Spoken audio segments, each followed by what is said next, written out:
coming back here is fantastic. Getting to work with the students again and all the different departments is always great fun, because everyone is just so excited about this slot in particular. Everyone is kind of on their A game, trying to make this show the biggest that it can be and best it can be. And it's great working with past tutors and then also getting to know all these new students that have got all these great new ideas and skills and talents. It's brilliant. I'm from Inverness, up in the Highlands, and I studied there in high school and did a lot of drama classes at Eden Court up there, which has a huge arts education department, and that's kind of where I kind of got a bit of the bug just for theatre in general. And then I've always been a bit obsessed with animation and with theme parks and kind of the art side of things, and it was just kind of a logical step really in telling stories, but trying to do it in a very visual way. So I did a year's HNC at college in Edinburgh, and then was lucky enough to get in here and specialise in set and costume design.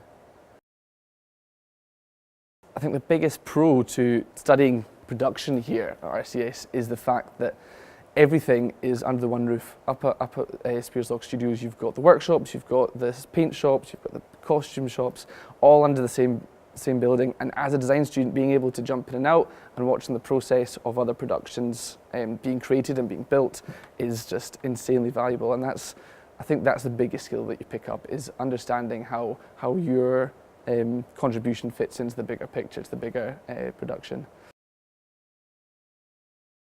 My time here equipped me in lots of different ways. Not only did it kind of instill in me the skills and the sort of know-how and the general knowledge of production and design, but I think also, because this place is almost a miniature version of the bigger industry, it set me up really well just to kind of move into the big bad world really fairly easily. And also just through visiting practitioners and outside professionals, I kind of ended up knowing a decent amount of real working professionals out in the industry when I graduated. So at the end of 3 years, a design student gets an entire production of their own to design the set and the costumes and the props for. And for me, I designed a production of West Side Story, which happened here in the New Athenaeum, and for me that was the culmination of everything that you'd learned over the 3 years and that you'd kind of done in practice and in theory, and all of a sudden you were kind of plunged into the deep end and had to do it in real life, and that was the biggest learning curve for me, but also the absolute highlight. It's a monumental thing seeing something that you've built, something that you've built a model for and done the drawings for and worked with all your colleagues and classmates, and realising kind of on the big stage and kind of doing the job it was always meant to do.